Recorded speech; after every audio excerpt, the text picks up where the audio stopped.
Salam Skapsa bisa, santun menuju prestasi dalam kompetensi. Oke pelajar Skapsa, pada mata pelajaran Sejarah Indonesia kelas 10 semester genap, hari ini kita akan membahas tentang KD 3.12, peran Indonesia dalam perdamaian dunia. Politik luar negeri bebas aktif yang menjadi landasan Indonesia dalam ikut serta perdamaian dunia. Bebas artinya tidak memilih atau memihak pada kekuatan manapun sesuai dengan hati nurani bangsa Indonesia. Sedangkan aktif artinya berperan serta dalam perdamaian dunia. Untuk itu, mari kita simak materi berikut ini. Baiklah pelajar Skapsa, untuk mata pelajaran Sejarah Indonesia semester genap, hari ini kita akan membahas bab 12 tentang peran bangsa Indonesia dalam perdamaian dunia.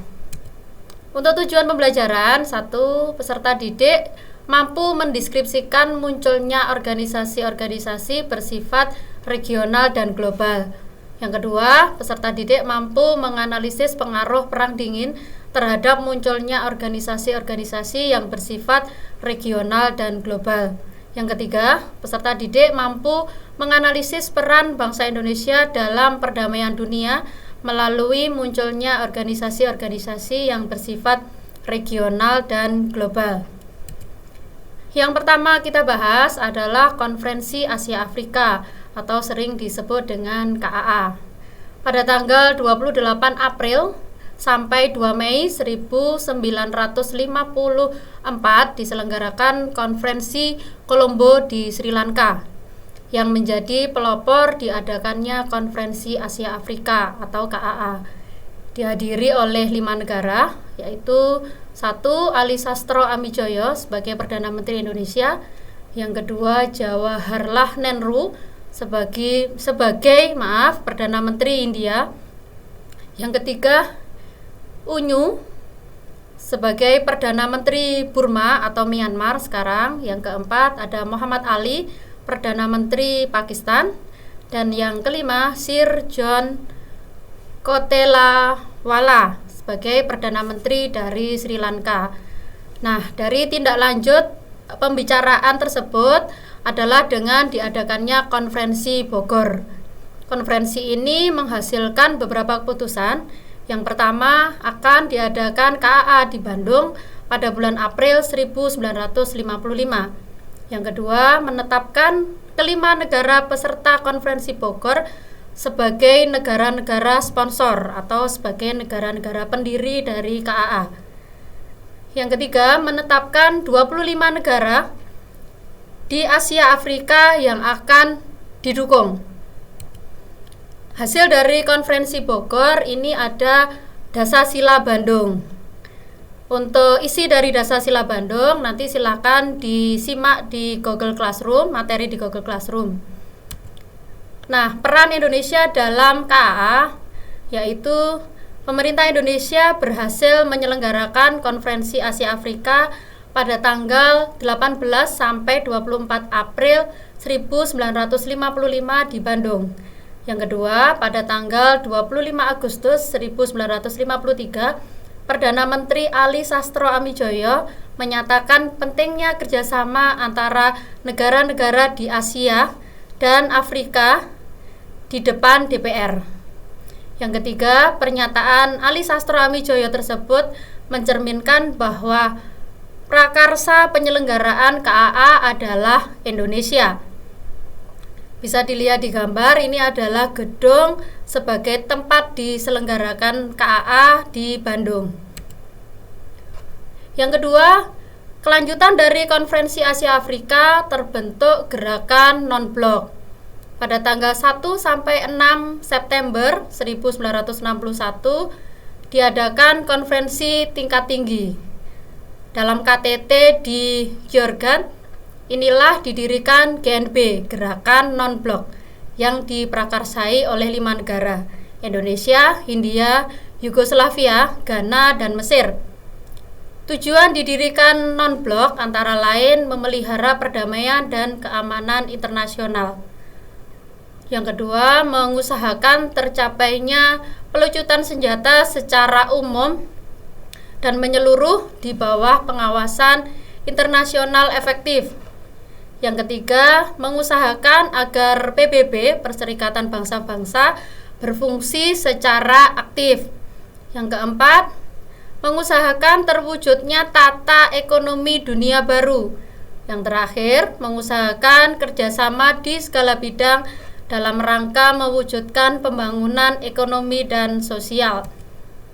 Pendiri dari gerakan non-blok yaitu Presiden Yugoslavia Josip Broz Tito, kemudian Presiden Indonesia Insinyur Soekarno, Presiden Mesir Gamal Abdul Nasser, Perdana Menteri Hindia Pandit Jawaharlal Nehru, kemudian Presiden Ghana Kame Rohmah.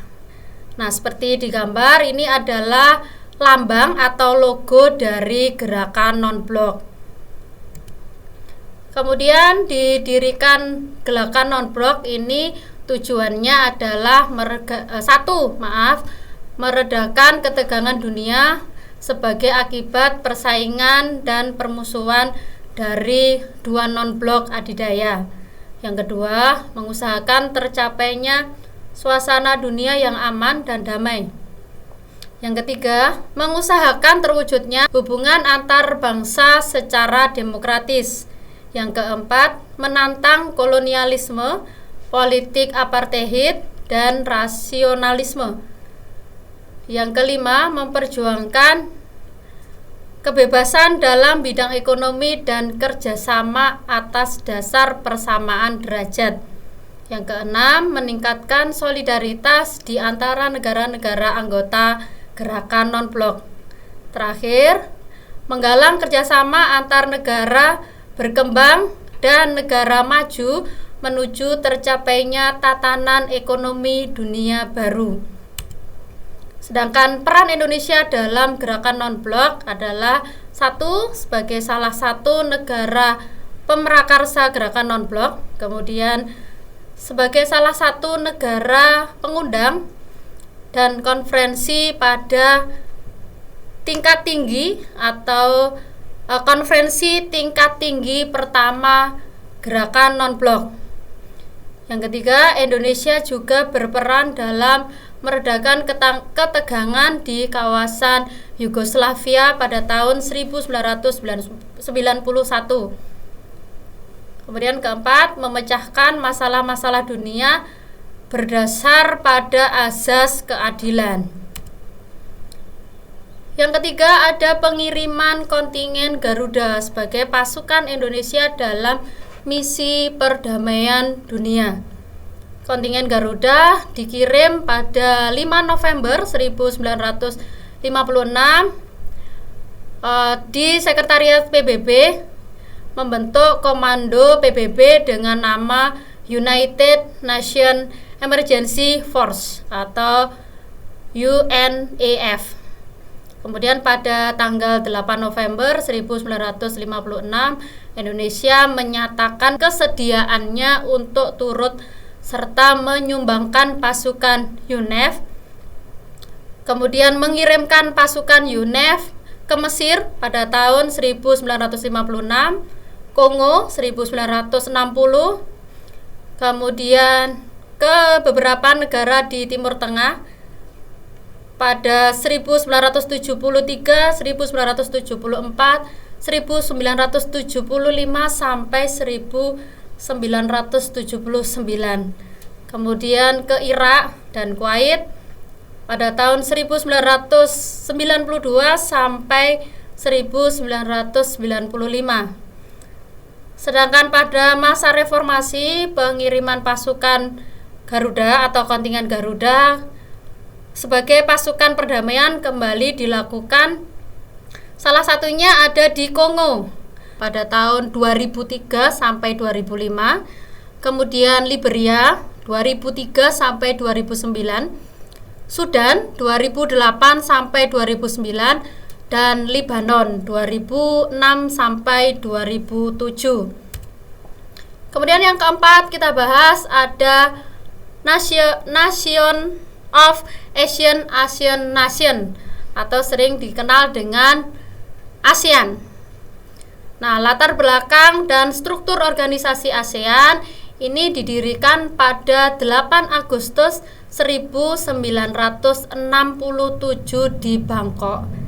Dan yang mempelopori adalah ada Malik, ini Menteri Luar Negeri Indonesia. Kemudian Tun Abdul Razak, wakil dari Perdana Menteri Malaysia. Kemudian ada S. Raja Ratnam, ini Menteri Luar Negeri dari Singapura. Kemudian Narcisco Ramos, Menteri Luar Negeri dari Filipina. Dan Tanat Koman, ini adalah Menteri Luar Negeri dari Muang Thai. Sekarang lebih dikenal dengan Thailand. Kemudian negara yang bergabung setelah Pemrakarsa ada Brunei Darussalam. Ini bergabung pada 8 Januari 1984. Kemudian negara yang kedua ada Vietnam pada tanggal 28 Juli 1995. Yang ketiga ada Laos pada tanggal 23 Juli 1997. Myanmar bergabung pada 23 Juli 1997 dan Kamboja bergabung pada 16 Desember 1998. Sedangkan untuk tujuan ASEAN yaitu mempercepat pertumbuhan ekonomi, kemajuan sosial, dan perkembangan budaya di kawasan Asia Tenggara. Yang kedua adalah mempromosikan perdamaian dan stabilitas regional melalui penghormatan terhadap keadilan dan supremasi hukum dalam hubungan antar negara-negara di kawasan ASEAN serta kepatuhan terhadap prinsip-prinsip pada Piagam PBB. Nah, peran Indonesia dalam ASEAN. Yang pertama, Indonesia mendapatkan kepercayaan untuk mengadakan konferensi tingkat tinggi ASEAN. Yang kedua, Indonesia menjadi tuan rumah KTT ASEAN ke-9, kemudian menjadi tuan rumah KTT ASEAN ke-18, menjadi tuan rumah KTT ASEAN ke-19, dan yang terakhir, Indonesia menjadi penegak konflik antara Kamboja dan Vietnam pada tahun 1987. Kemudian kita bahas tentang OKI atau Organisasi Kerjasama Islam. Latar belakang terbentuknya OKI, ini OKI diresmikan pada tanggal 25 September 1969. Pembentukan OKI dimulai pada 22 sampai 25 September 1969 setelah para pemimpin sejumlah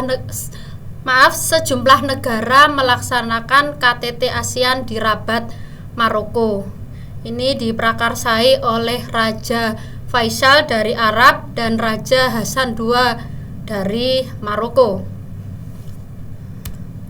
Untuk tujuan OKI yaitu memperkuat atau memperkokoh solidaritas, kerjasama dalam bidang ekonomi, sosial, budaya, dan ilmu pengetahuan, dan juga teknologi di antara negara-negara anggota OKI, serta memperjuangkan umat Islam untuk melindungi kehormatan dan kemerdekaan hak-haknya. Yang kedua, melakukan aksi bersama untuk melindungi tempat-tempat suci umat Islam serta memberikan semangat dan dukungan kepada rakyat di Palestina dalam memperjuangkan hak dan kebebasan mendiami daerahnya. Yang ketiga, bekerja sama untuk menentang diskriminasi rasial dan segala bentuk penjajahan serta menciptakan suasana yang menguntungkan dan saling pengertian di antara negara-negara anggota dari OKI. Sedangkan untuk peran Indonesia dalam OKI, ini yang pertama, Indonesia memfasilitasi upaya penyelesaian konflik antara pemerintah Filipina dan Maroko. Nation Liberation Front dengan mengacu kepada Final Peace Agreement atau perjanjian damai pada 1996. Kemudian yang kedua, Indonesia telah memberikan dukungan bagi berdirinya negara Palestina yang merdeka berdaulat dengan Yerusalem sebagai ibu kota negaranya. Kemudian ada APEC, Asia Pacific Cooperation. APEC ini berdiri pada 1989. Tujuannya adalah mengukuhkan pertumbuhan ekonomi dan mempererat komunikasi negara-negara di Asia Pasifik. Anggota APEC ada anggota APEC ada 12 negara hingga saat ini 2020 menjadi 21 anggota. Silakan dilihat. Salah satunya ada Australia, Brunei Darussalam, Kanada, Chili, Tiongkok, Hong Kong, Indonesia, sampai ke Mongolia. Tujuan dari APEC adalah mendorong pertumbuhan ekonomi dan kesejahteraan bersama di Asia Pasifik. Kemudian yang kedua, mendorong dan memfasilitasi perdagangan dan investasi yang lebih bebas dan terbuka di kawasan. Kemudian yang ketiga, mempererat hubungan sesama negara anggota APEC dan memperjuangkan kepentingan ekonomi bersama pada forum internasional. Yang keempat, mendukung pertumbuhan ekonomi yang berkelanjutan dan kemakmuran di kawasan Asia Pasifik. Sedangkan peran Indonesia dalam APEC, yaitu Indonesia menjadi pemimpin di APEC selama 1 tahun, periode 1994, kemudian tuan rumah KTT APEC 1994, kemudian perumusan di Bogor Declaration dan Bogor Goals, kemudian mendorong terbentuknya ECOTECH, kemudian menjadi anggota G20 dan menjadi tuan rumah dalam KTT APEC 2013. Untuk tugas sejarah Indonesia 4 ada 5 soal. Yang pertama, apa yang melatar belakangi didirikan gerakan non-blok. Dan yang kedua, apa yang dimaksud dengan politik bebas aktif. Yang ketiga, tujuan didirikannya OKI. Keempat, utarakan secara singkat tentang misi dari pasukan Garuda atau kontingen Garuda. Yang kelima, dari materi yang sudah dijelaskan, bagaimana peran Indonesia dalam organisasi internasional dan regional, serta apa kontribusi yang didapat oleh Indonesia dengan bergabung dalam organisasi tersebut. Dijelaskan, tugasnya silakan dikirim ke Google Classroom. Untuk materi lebih lanjut, silakan diakses beberapa link yang sudah saya tampilkan. Terima kasih. Baiklah pelajar Skapsa, demikian materi hari ini mengenai KD 3.12 peran Indonesia dalam perdamaian dunia. Untuk pengumpulan tugas melalui Google Classroom, jangan lupa like dan komen untuk mendukung program ini. Klik subscribe dan tekan tombol lonceng supaya tidak ketinggalan informasi, dan share jika menurut kalian video ini bermanfaat untuk orang lain. Sampai jumpa di video kita selanjutnya. Salam Skapsa bisa. Sekolah berbudaya industri berkarakter wirausaha menjadi idola sekediri raya.